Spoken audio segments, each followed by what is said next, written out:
Hello बच्चों, तो मैं हूं सीपी सर। आप लोग देख रहे हैं physics classes bye CP sir YouTube channel.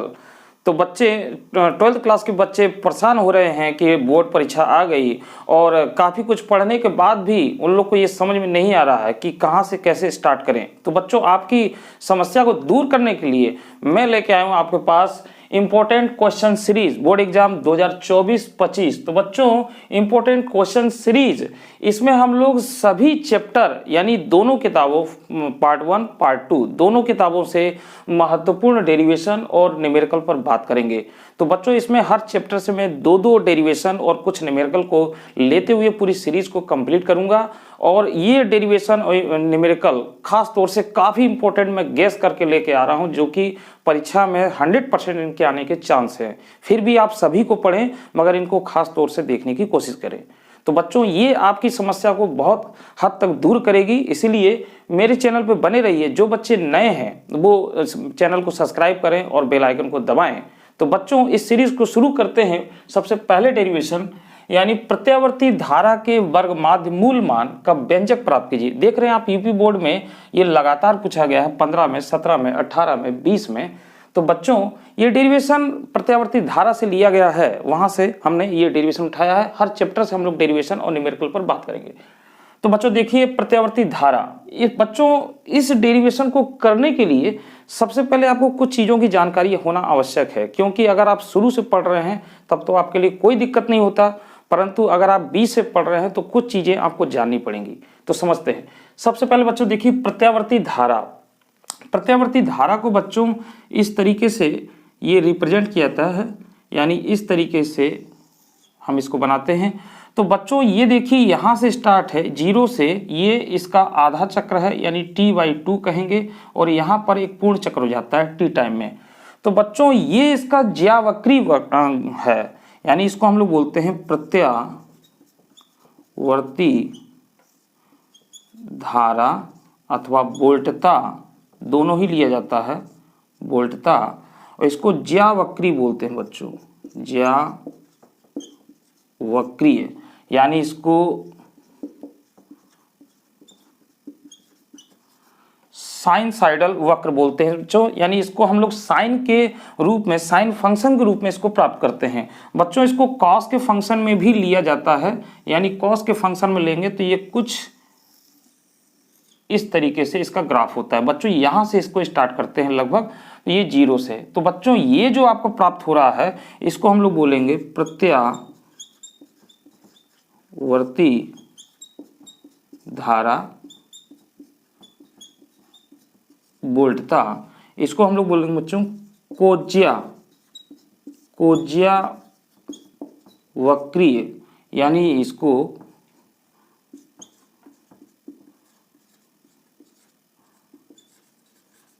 कोसाइनोसाइडल बोलते हैं बच्चों इसको। तो बच्चों इस तरीके से या तो इसको साइन के फंक्शन में या इसको कॉस के फंक्शन में हम लोग इसको प्राप्त करते हैं। बच्चों ये देख रहे हैं जो यहाँ पर ये जो धारा का, यानी बच्चों ये धनात्मक और ऋणात्मक, ये चक्र प्लस में होता है और ये चक्र माइनस में होता है, फिर प्लस फिर माइनस। यानी प्रत्यावर्ती धारा में धारा की दिशा लगातार बदलती रहती है अल्टरनेटिंग करंट में। तो बच्चों यहाँ पर ये IR वोल्टेज के रूप में इसको प्राप्त कर रहे हैं हम लोग। तो प्रत्यावर्ती धारा हम लोग देख रहे हैं बच्चों। तो यहाँ पर जो धारा का बच्चों ये मान होता है, ये अधिकतम मान होता है, और इसको I0 से रिप्रेजेंट किया जाता है बच्चों, I0 से रिप्रेजेंट किया जाता है। इसको बोलते हैं शिखर मान। इसको क्या बोलते हैं बच्चों? शिखर मान बोलते हैं इसको, यानी इसको पीक वैल्यू बोलते हैं, अधिकतम मान बोलते हैं धारा का। बच्चों जो धारा का जो समीकरण होता है वो होता है I बराबर I0 साइन ओमेगा टी। तो बच्चों ये साइन के फंक्शन में, उसी तरीके से इसको कॉस के फंक्शन में भी लिखा जाता है। तो बच्चों ये तो इसको कुछ बात हो गई। अब बच्चों प्रत्यावर्ती धारा का वर्ग माध्यमूल मान, यानी आप देख रहे हैं वर्ग माध्यमूल मान, इसको हम लोग बोलते हैं रूट मीन स्क्वायर वैल्यू। तो बच्चों ये जो रूट मीन स्क्वायर वैल्यू होता है, यानी कहने का मतलब बच्चों देख रहे हैं कि यहाँ पर ये जो है इसका मान प्रत्येक क्षण, यानी हर क्षण पर मान इसका चेंज हो रहा है, बदल रहा है। तो हम इसकी एक ऐसी वैल्यू को निकालते हैं जिसको हम लोग यूज कर सकें, यानी हर जगह इस्तेमाल कर सकें, कांस्टेंट के रूप में इसको ले सकें। तो बच्चों ये रूट मीन स्क्वायर के फॉर्म में इसको लिया जाता है। यानी आप देखते हैं हमारे भारतवर्ष में जो वोल्टेज सप्लाई होती है, जो धारा सप्लाई होती है, यानी 220 वोल्ट की जो सप्लाई होती है, तो इसी को यानी धारा को नापने के लिए मीटर और वोल्ट को नापने के लिए वोल्ट मीटर। तो हम लोग जो भी मान प्राप्त करते हैं, अगर प्रत्यावर्ती धारा है, अगर किसी परिपथ में प्रत्यावर्ती धारा है, तो हम लोग उसको रूट मीन स्क्वायर के फॉर्म में लेते हैं। ठीक है, तो बच्चों इसके लिए जो डेरिवेशन आता है वो क्या करते हैं, कैसे निकालते हैं, अब उसको हम लोग समझते हैं। तो चलिए मैं इसको मिटा रहा हूं।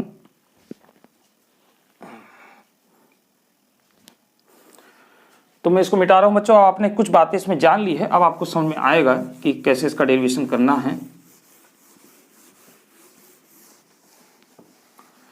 तो बच्चों देखिए, सबसे पहले बच्चों, अच्छा जो मैंने लिखा था इसी से देखिए काफी मदद मिलेगा। रूट मीन स्क्वायर वैल्यू, तो बच्चों इसको उल्टे तरीके से देखें तो स्क्वायर मीन रूट, तो बच्चों ये है आपका धारा का समीकरण, यानी I बराबर I not sine omega T, sine omega T. तो बच्चों यहां पर धारा, यानी जो धारा है इसका हम लोग करते हैं वर्ग। अगर हमें इसका वर्ग माध्यमूल निकालना है तो इसको बच्चों देखिए शॉर्टकट में लिखा जाता है IRMS, यानी रूट मीन स्क्वायर, इसको बोलते हैं रूट मीन स्क्वायर। तो बच्चों हम लोग क्या कर रहे हैं, स्क्वायर यानी धारा का स्क्वायर कर दीजिए इसका, यानी धारा का स्क्वायर कर दिए बच्चों।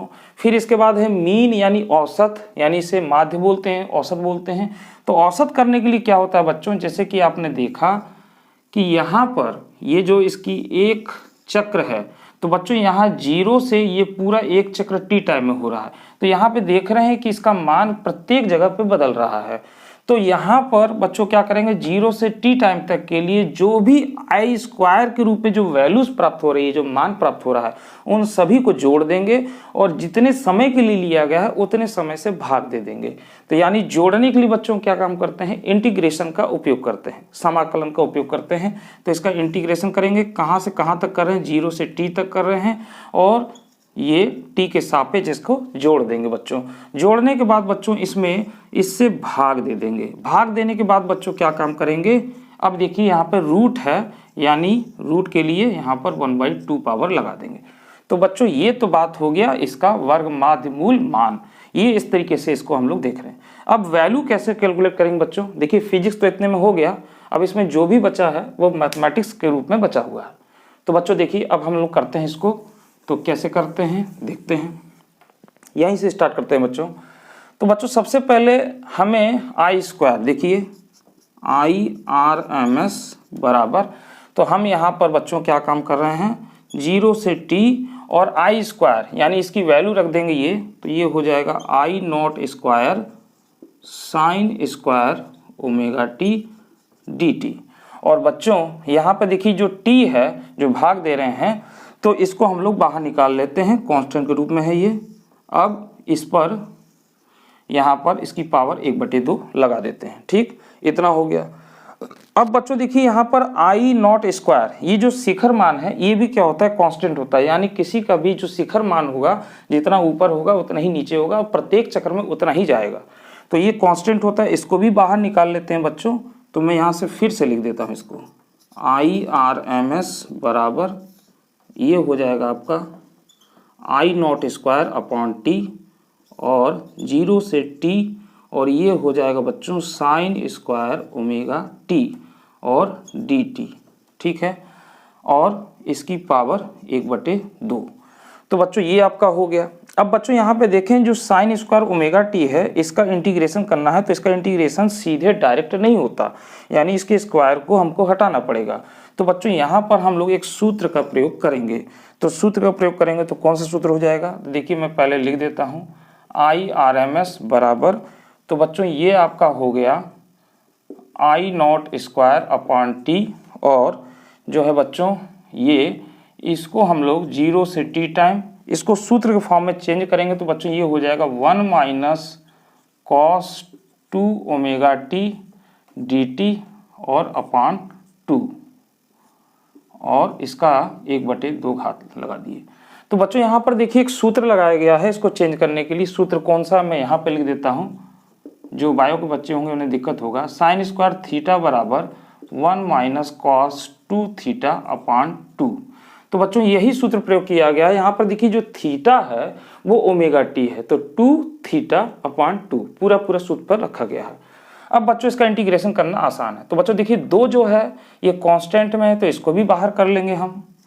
तो ये हो जाएगा IRMS बराबर, और ये हो जाएगा I not square upon 2t और 0 से t टाइम। और बच्चों इसका इंटीग्रेशन कर रहे हैं, तो अब इसको तो बाहर निकाल लिया, तो इंटीग्रेशन करना है, तो इंटीग्रेशन ये हो गया।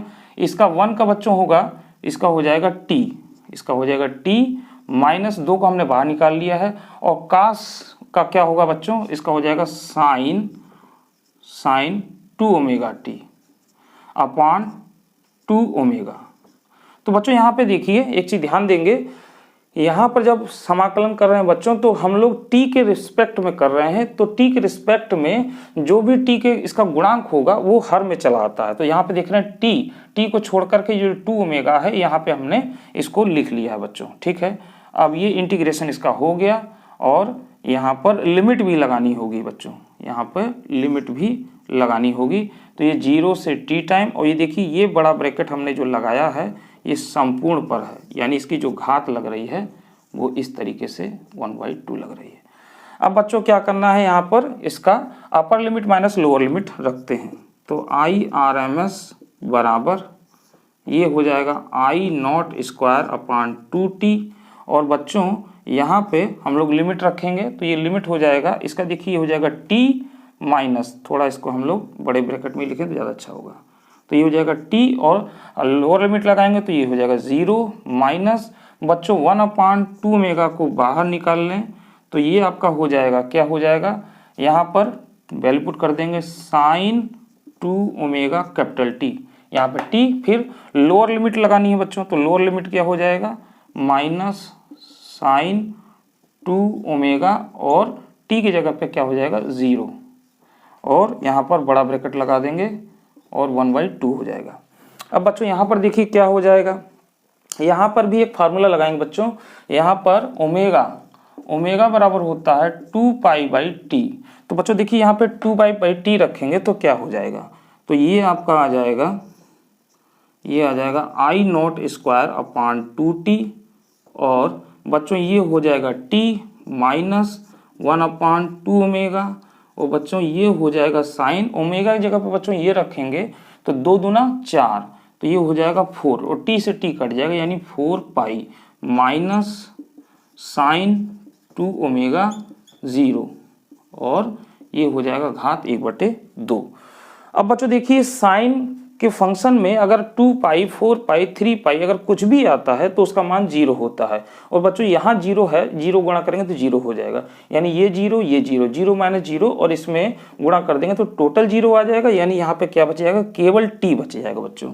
तो ये हो जाएगा IRMS बराबर, ये आपका हो जाएगा, अब मैं इसको ब्रैकेट चलिए लगा ही देते हैं, ये आपका हो जाएगा I not square upon 2t into t और इसकी पावर 1/2, तो t से t कट जाएगा। और बच्चों जब इसका रूट करेंगे तो क्या आ जाएगा, तो मैं यहीं पे लिख देता हूँ IRMS बराबर बच्चों ये हो जाएगा I नॉट अपान √2। तो बच्चों ये आपका आ जाता है। अगर इसकी वैल्यू रखना चाहे बच्चों तो इसकी वैल्यू रखेंगे तो क्या आ जाएगा, IRMS बराबर 0.707 I नॉट। तो बच्चों इसको हम कह सकते हैं कि किसी प्रत्यावर्ती धारा का वर्ग माध्यमूल मान जो होता है वो उसके शिखर मान का 0.707 गुना होता है, यानी ये इसको हम लोग इस तरीके से व्यक्त कर सकते हैं। अगर प्रतिशत में देखा जाए बच्चों तो इसमें 100 से मल्टीप्लाई कर देंगे तो यानी ये कितना हो जाएगा, तो बच्चों ये हो जाएगा IRMS इक्वल टू, यानी ये हो जाएगा 7.7% आई नोट का, यानी आई नोट का बच्चों ये इतना प्रतिशत आता है। यानी अगर हमारा कहने मतलब है कि आई नोट का मान अगर 100 एम्पियर है तो उसका कितना हो जाएगा, यानी 70.7 यानी 70.7% हमारा ये वैल्यू प्राप्त होती है। ठीक है, तो बच्चों इस तरीके से ये डेरिवेशन कंप्लीट होता है। तो बच्चों इस वीडियो में यानी आपने ये देखा कि एक डेरिवेशन हमने लिया और इसको कंप्लीट किया। तो परीक्षा में बच्चों इसी तरीके से आपको डेरिवेशन और न्यूमेरिकल मिलेंगे और साथ में थ्योरी मिलेगी। तो बच्चों ये सीरीज बहुत ही महत्वपूर्ण है। जो भी बच्चे नए हैं वो चैनल को सब्सक्राइब करें और बेल आइकन को दबाएं ताकि आपको नई से नई वीडियो मिलती रहे। ठीक है बच्चों, तो फिर हम लोग इसी सीरीज में इसको बढ़ाते हुए आगे अगले वीडियो पर मिलेंगे इसमें, जिसमें नए डेरिवेशन पर बात करेंगे। ठीक बच्चों, तब तक के लिए मुझे दीजिए इजाजत। धन्यवाद।